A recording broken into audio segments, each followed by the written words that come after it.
Welcome students. जैसे कि आपको पता है, बोर्ड ने जो क्वेश्चन बुकलेट जारी की है, हम उसी के ऑब्जेक्टिव जिसका इस सेशन के लिए 40% पूछा जाना निश्चित है, उसी में मैथ्स के लिए चैप्टर नंबर 6 ट्राइंगल्स पर आते हैं और देखते हैं सबसे पहले MCQ टाइप क्वेश्चन। लेकिन उससे पहले मैं बता दूं कि इसका टोटल वेटेज 7 मार्क्स का है, यानी 7 मार्क्स के क्वेश्चन इसमें से पूछे जाएंगे, जिसमें से 2 मार्क्स के ऑब्जेक्टिव होंगे। अब कैसे होंगे देखते हैं MCQ टाइप क्वेश्चंस। ओके, पहला क्वेश्चन हमारे पास आता है, if a line is drawn parallel to one side of triangle to intersect the other two sides in distinct points. The other two sides are in the same ratio. The theorem is called basic proportional theorem, Pythagoras theorem, RHS theorem, and none among them. They are proportional, so obviously it is basic proportional theorem. A option is the true option. इसका सही A होगा।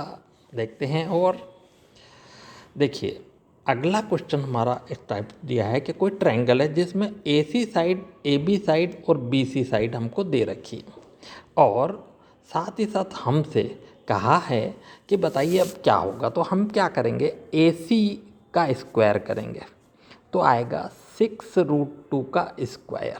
अब बताइए 6 का square तो होता 36 into 2 is equal to कितना आएगा, 72। अब अगर दोनों साइड के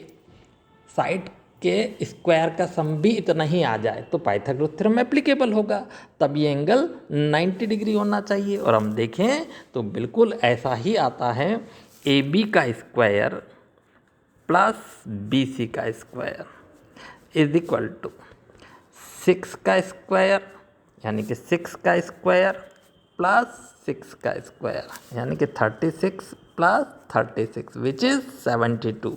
यानी कि अब हमारे को क्लियर हो गया है कि ये पाइथागोरस थ्योरम एप्लीकेबल हो रहा है, इसलिए इसका एंगल 90 डिग्री होना चाहिए। Option number see the true option. और देखते हैं, देखिए आपका टाइम थोड़ा सा कम लगे इसके लिए मैंने कुछ पहले से ही ड्रा कर रखे हैं। For triangle ABC DE parallel to DE जो है AB के पैरेलल दी है, जबकि कुछ साइड्स जिसमें से CD3 दे रखी है, C4 दे रखी है, 6 दे रखी है, ऐसा दे रखा है, और आपसे कहा है कि बताओ अब DE कितना होगा, DA कितना होगा। तो हमें मालूम है, बेसिक प्रोपोर्शनल कहती है कि CD upon DA, it's a CD upon DA is equal to CE upon EB। तो बताइए CD कितना दे रखा है, CD दे रखा है हमको 3, तो 3/DA इज इक्वल टू कितना हो जाएगा, ये कितना है 4, सो इट्स 4/6, या इसको अगर हम कैंसिल करें तो 2 जा एंड 3 जा, यानी कि ये आ जाएगा 3 into 3 is equal to 2 into DA। तो बताओ 3 इंटू 3 है तो कितना होता है 9, और बाय 2 चला जाएगा जो कितना लाएगा 4.5। अब बताइए इसमें से ऐसा ऑप्शन कौन सा है जो 4.5 को डॉग शो कर रहा है, it's C. So C option is the true option. Okay, आगे चलते हैं। In a triangle the square of hypotenuse is equal to the sum of square of remaining two sides, then opposite angle at the first side is, ये तो Pythagoras theorem है, और Pythagoras theorem तो केवल right triangle में ही applicable होता है, यानी इसका सही आंसर 90 डिग्री ए ही होना चाहिए। और देखते हैं, देखिए फॉर ट्रायंगल ABC DE अब की बार दे रखी है BC के प्रोपोर्शनल, और साथ ही साथ AD एक्स DB भी दे रखा है, AE भी दे रखा है, EC भी दे रखा है, लेकिन x के फॉर्म में दे रखा है, और आपसे कह रहा है कि वो x की वैल्यू निकालो। कोई बात नहीं, निकाल लाएंगे। हमें बेसिक प्रोपोर्शनल थ्योरम ये कहता है कि AD upon DB is equal to होना चाहिए AE अपॉन EC के। तो बताइए AD कितना है, x upon x minus 2 is equal to x plus 2 upon x minus 1। अब क्या होगा, अब क्रॉस मल्टीप्लिकेशन होगा, तो x minus 1 is equal to x minus 2 और x प्लस 2। अब देखिए इधर x माइनस 2 x प्लस 2 पर a minus b a plus b का फॉर्मूला अप्लाई हो जाएगा। तो यहाँ क्या आ जाएगा, यहाँ आ जाएगा x square minus 1 is equal to यहाँ पर a square minus b square यानी एक्स स्क्वायर माइनस 2 स्क्वायर यानी कि ये आ जाएगा। अब अगर हम देखें और थोड़ा सा सॉल्व करें तो आपको पता होगा कि एक्स स्क्वायर तो यहाँ एक्स है, सॉरी एक्स का अंदर मल्टीप्लाई एक्स आएगा, तो x minus x is equal to minus 4। तो बताइए एक्स इज इक्वल टू कितना, 4, यानी कि इसका आंसर 4 आएगा और 4 हमारे को ऑप्शन बी में दिया है, इसलिए option B will be the true. Okay, और देखते हैं, बस अब हमारे पास फिल इन द ब्लैंक्स आते हैं जो कुछ इस प्रकार के हैं कि ऑल सर्कल्स आर कॉन्ग्रुएंट और similar. Congruent means whenever we put one figure on another figure then it perfectly cover to each other। ये तब हो सकता है जब दोनों आकार में सेम हो, मगर हर सर्कल तो सेम हो जरूरी नहीं है, कोई सर्कल छोटा कोई बड़ा भी हो सकता है। इस बेसिस पर दे आर सिमिलर, इसका हमारे पास जो आंसर आएगा it will be similar not congruent, है ना। और ऑल स्क्वायर्स आर, बताओ सभी स्क्वायर्स कैसे होंगे, वही बात कि छोटा बड़ा स्क्वायर हो सकते हैं, यानी कि ये भी सिमिलर होंगे, तो इसका भी आंसर सिमिलर आएगा। ऑल ट्राइंगल्स आर सिमिलर, कौन से, आइसोसेलेस या इक्विलेटरल।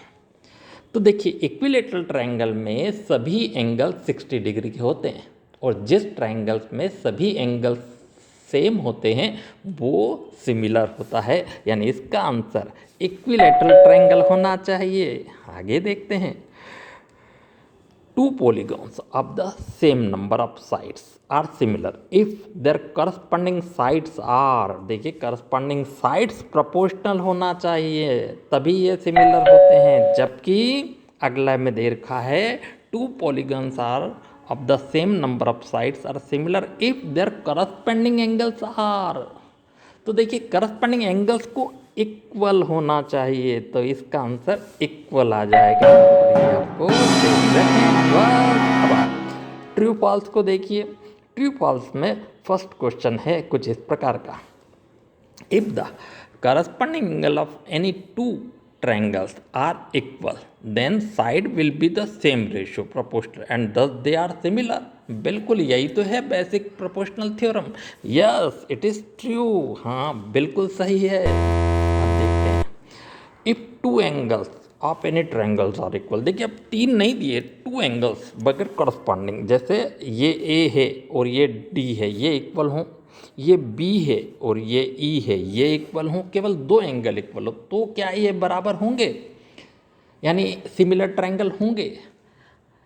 क्वेश्चन के अकॉर्डिंग अगर हम देखें तो हमारा थ्योरम बोलता है कि तीनों करस्पॉन्डिंग एंगल दूसरे के तीनों करस्पॉन्डिंग एंगल के सेम होना चाहिए, लेकिन जहाँ दो एंगल सेम है वहाँ थर्ड एंगल ऑटोमेटिकली सेम होगा। ऐसा क्यों, because the sum of all three angles of any triangle is 180 degree.